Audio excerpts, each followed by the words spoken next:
What the heck is paired programming? I mean, I think it's in the word, or in the name, isn't it?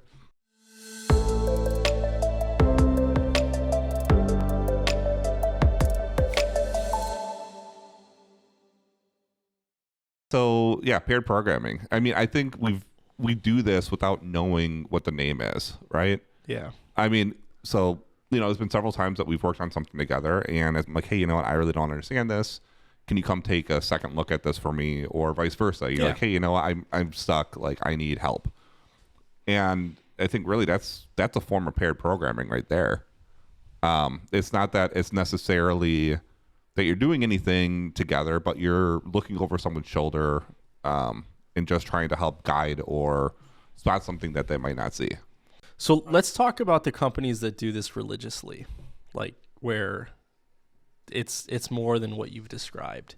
Yeah. It's in their DNA. Like we're talking one workstation, 2 people. Yeah, that's crazy. I've literally never heard about that until a couple weeks ago. Yeah, I it's like you know that it exists, but you don't ever think you're going to come across a company that does it.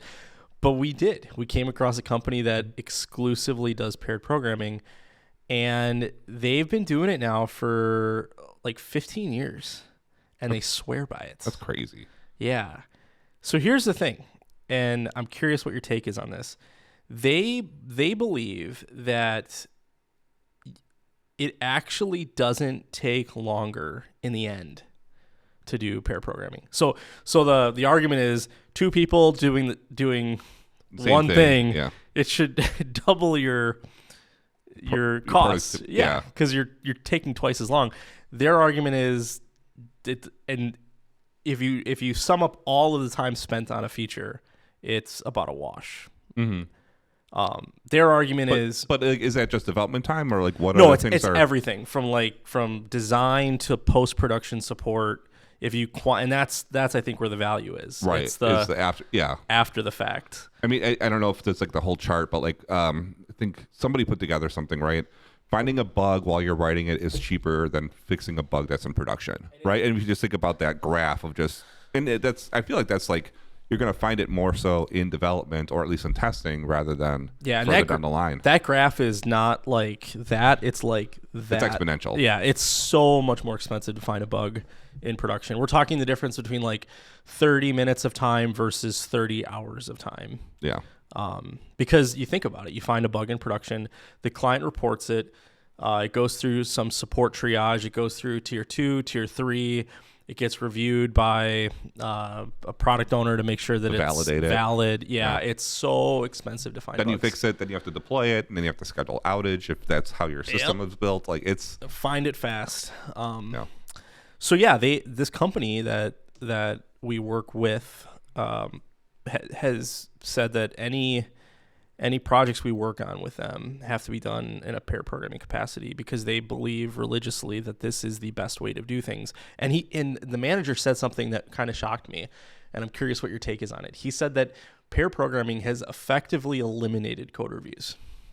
I mean, I can see that to a degree. Yeah, he didn't say it completely did, but like 95% of what would normally be done in a code review is captured as part of the... What I'm really curious about is what is the team rotation, right? So like, are you working with the same person for months and months? Right, for months and months, or is it like once a month that you switch? We should explain like what this looks like. So there's two people in a pair, 2 people in a pair. Duh. One is called the driver, and one is called the navigator. Yeah, so one's got the mouse and one's got the keyboard. Yeah, and I feel like in our, like when we do this, you're always the driver, I'm always the navigator. And the way that I've heard it expressed is the navigator is thinking about like the end goal or the 10,000 foot view, and the driver is making it happen and focusing, like hyper focusing on the details. And what makes a good navigator is the navigator doesn't nitpick all of the minutia. It kind of like, because this can become a really toxic thing where really, yeah, because if you're insecure in what you're doing, like you can, yeah, or you gotta definitely create it that way. Or if you got a terrible navigator who is just picking apart every single thing you do, it can be paralyzing. Yeah, like why? Yeah. So a good navigator is going to kind of not chime in a lot and just sort of observe and make sure, are we meeting the spirit of this feature, of this story, of this epic? And the driver is actually doing it. And the navigator is going to periodically ask questions, make assertions, recommend solutions. It's really how you and I have operated. And when I'm like, hey, Chris, come here and help me. Yeah. And you're like, move over. And I move over. Well, then it's like, hey, okay, like, what are you expecting? Or, you know, is this how you, I paint the picture. You get into the weeds. I ask questions. I might call out some fringe cases. But in those situations, it works out really well. Now, imagine these companies doing this on a day-to-day basis. 95% of what they're doing fits in this model. Yeah. They believe that this has made them more efficient, and with 15 years of history and success behind them, it's hard to argue that. Yeah. Well, and really, so my practice with pair programming is it's really used as a coaching tool and a teaching tool, right? So what is confusing in my brain with this whole thing is, okay, so you're doing it for 15 years, and this will come back to the idea of cycling. So I would imagine what's probably going to happen is you got the more senior member being the navigator and probably the more junior member being the driver, or maybe not. I'm not, you know, like it's, and at some point, you know, because if you're only interacting with one person, you're only going to get one perspective.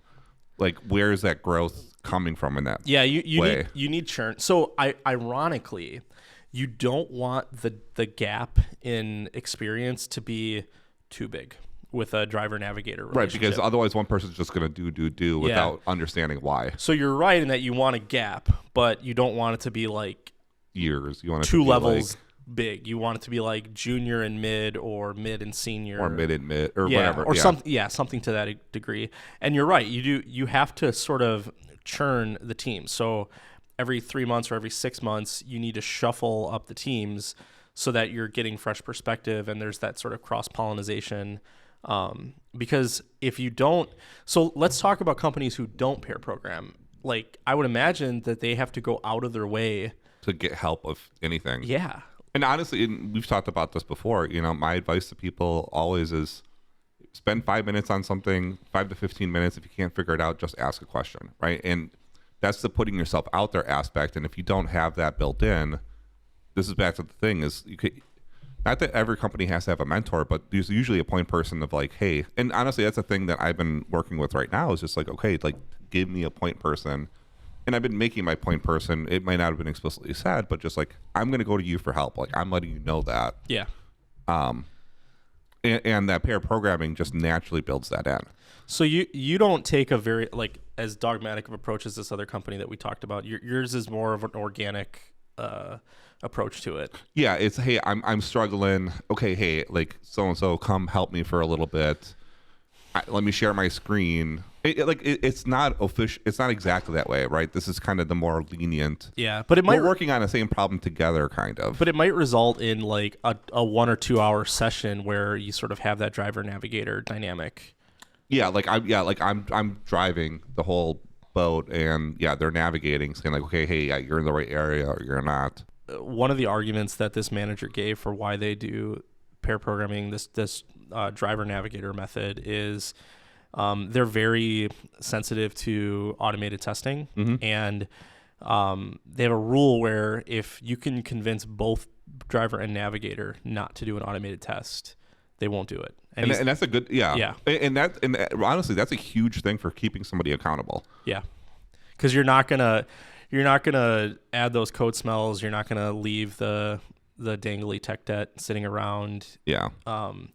Because you might feel lazy today, and then other person's gonna be like, but you really should. No, we really need to do this. Yeah, it at least adds a little accountability, that a healthy amount, I think, if it's done right, that results in a higher level of code quality. So you have the code reviews are kind of more organic argument. You have the higher code quality argument. You have this cross-pollination argument. Yeah, the whole discussion about code reviews is a whole nother can of worms into this, and like, what is an effective code review? Because, and again, this is back to the coaching aspect. Like, it can be very beneficial because, you know, do you need to do a code review on this? Probably not. But if your pod is doing something different than what other people are doing, like, where is that cross communication happening? Oh, I see. So within the pairs, there still needs to be cross-pollination. Well, but that's where that cross-pollination among the pairs, that happens when you do the musical chairs, right? Right. Yeah, and that's the question of what is the frequency of that? Is that happening and stuff like that? Yeah. Have I sold you on it? Do you want to do this everywhere you go now? So the only other thing I want to mention too is I think that the con to it is, what is the value on rapid prototyping? Because if you and I were working on something and we don't know how to do it, is it beneficial for us to spend a day at one computer trying something, or you try your thing, I try my thing, and then we see what works, and then we come together and make it happen? Yeah, no, I that is a really good argument. I will say though, and this is true, the majority of the times we pair program. Oh, it's always been much better quality. Well, no, but the point I was going to say was I'm always trying to whip together a rapid prototype with you. Like, that's generally the use case. I need to prove that this is viable. Hey, Chris, let's talk about it. Yeah. So I think you just got to make sure the pair is equipped for the job, obviously. Yeah. I don't think anybody's advocating for a team to spin their wheels. But I would actually argue that is the perfect situation for pair programming, because you're going to run into so many rocks that are going to trip you. Yeah. I was building that PWA prototype, and I'm like, Chris, I need your help. Get over here. And you became the driver. I was the navigator, and like, boom, we had it working in like 5 minutes. Yeah. Now you weren't there the whole time. Like, maybe, right. That was more of that more organic type of situation. But yeah, I think prototyping is a huge use case for this. Yeah. And this is back to, the bugs being a lot more, so the discussion of the bugs being a lot more expensive found in production. I feel like also in the situation that we've operated as well is when a production bug came through, we never worked on it alone. Oh, we never worked on it alone, right? Yeah, It was, oh no, we need this done ASAP. Whether I worked on it for a bit, but there was never a time of a check-in or whatever it is before one of us checked in with each other. Yeah. To make sure of this is, so what am I missing? Subconsciously, we're sort of recognizing in those moments that it's faster for two people to work on this. Yep. Noticeably faster. Well, and it's the same thing. If you spend 15 minutes on something, just making that call for someone, again, you're bringing a pair into. So this is what I was saying is I think naturally I've done it throughout most of my career just without giving it a name. Or just saying the default. So in your example, the default is, single programming, and you fall back to paired when it's needed. Mm-hmm. I think this other company, it's the default is paired, and you fall back to single when it's appropriate. Right. Well, and the question is, when is it appropriate in their space? In their space, it was whenever it becomes obvious that it's a waste of time. So, they sort of talk about there's these natural points where separation is obvious. So doing analysis or just light work or... Yeah, it's we're all in agreement on the direction we're going to go. Now we just need to type. Execute. That's where the value of the navigator kind of goes away, and I think a team needs to be able to recognize that. Mm-hmm. And they did say this is a pretty significant culture shock for almost every developer that works there. I'm curious. So I remember back in college, there's a whole semester that I didn't program, and I was super rusty when I came out. What does this do to somebody who's consistently the navigator? Right. Yeah, I think you have to you have to switch. Alternate multiple times in a sprint. Yeah. It's today or per sprint even. Today I'm going to be the driver. Tomorrow I'll be the navigator. That I think that's the level of change that it needs to be. Yeah. Because you're right. You're going to get stale. I mean, it's not that you can't do the work, because you can still recognize good pattern and things like that. But once you start taking the driver's seat, you're going to be a lot less. I feel like you'd be less effective potentially. Yeah. So I don't know. To me, it's kind of clear that this is the better approach. Mm-hmm. But I don't think every business is going to be willing to accept it, because I don't think they're going to be able to quantify the value of it, because they're not capturing enough data about their development cycle. So yeah, pair programming.